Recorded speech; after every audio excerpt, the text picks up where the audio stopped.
Hey everyone, so for today's video, we are going to discuss discovery learning method and how it is important in teaching science in elementary school. So, let us define what is discovery learning method. It is an inquiry-based learning method that takes constructivist approach in education, where students are encouraged to construct their own knowledge through a self-directed learning process, essentially instructionless and learning. So, do you think science is an interesting subject, or do you think it is a fun subject? Yes, of course, science is an amazing and interesting subject. Some students may feel bored or they feel science is not an interesting subject because it is more on discovery. But if you will discover, you will learn. So come on, let's watch this video until end so you will discover and learn in this video. Have you observed in the picture?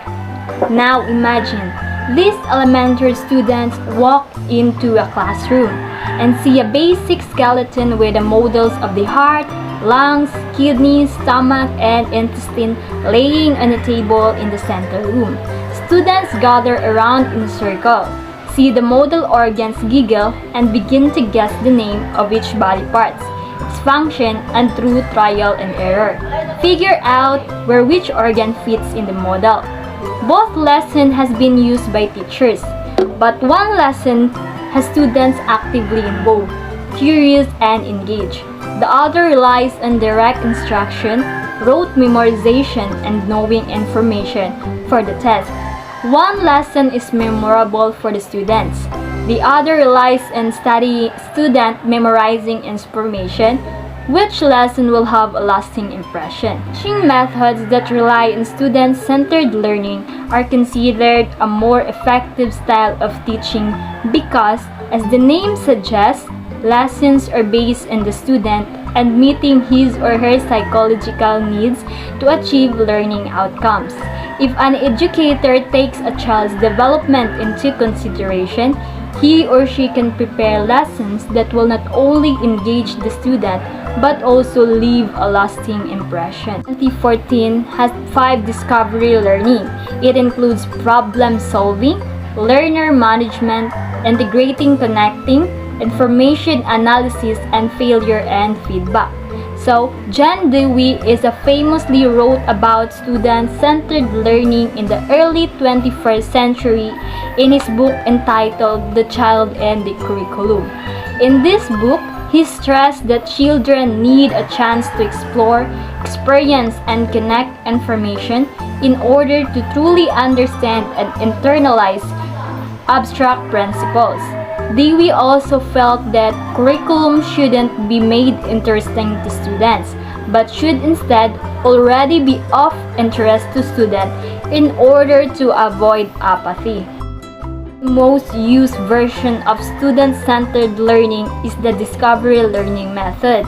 The characteristic of discovery learning method characterized having minimal guidance, fewer teacher explanation, solving problems with multiple solutions, use of hand-on materials, minimal repetition, and memorization. To Jerome Bruner in the 1960s, the discovery learning method is an active, hands-on style of learning. Bruner emphasized that we should be learning by doing. With this method, students actively participate instead of passively receiving knowledge.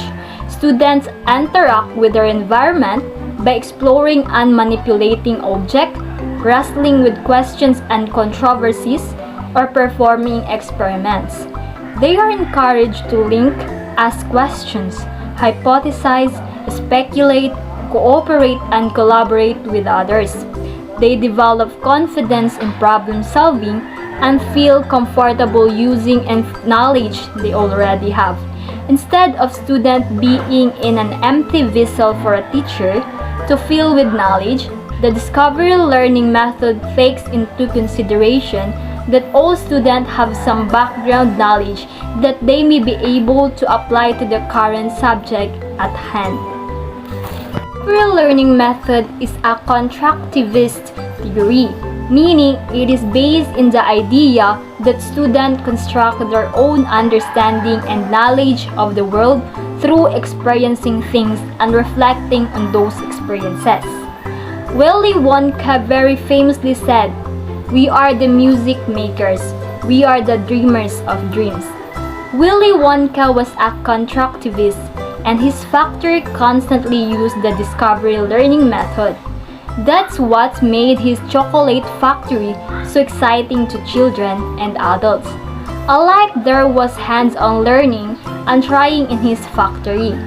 Granted, some of the results weren't favorable, but each time something happened to a child.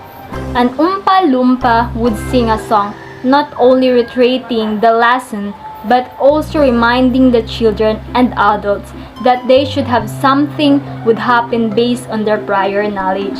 This hands-on approach creates lifelong lessons. Nobody, not even the people watching it from the comfort of their homes, would ever forget the lessons.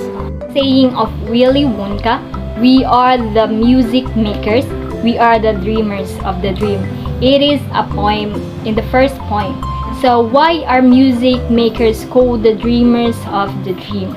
The music makers claim themselves to be the dreamers of the dreams and consider that they live in the world of imagination amongst their dreams, which they turn to reality to entertain their guests. The music makers live a lonely life, unlike the working people who live in huge cities and are surrounded by people and work. Psychologist Jean Piaget viewed children as little philosophers and scientists building their own theories of knowledge. In his book, Hands-on Science Teaching, best summarized this. Piaget research clearly mandates that the learning environments should be rich in physical experiences. Involvement, he states, is the key to intellectual development, and for the elementary school child, this includes direct physical manipulation of objects.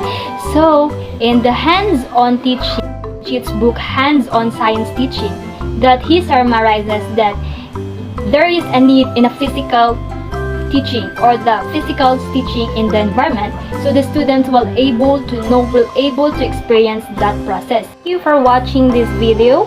So the end, and I hope you learn in our discussions. So if you don't learn things, you will not discover. Thank you.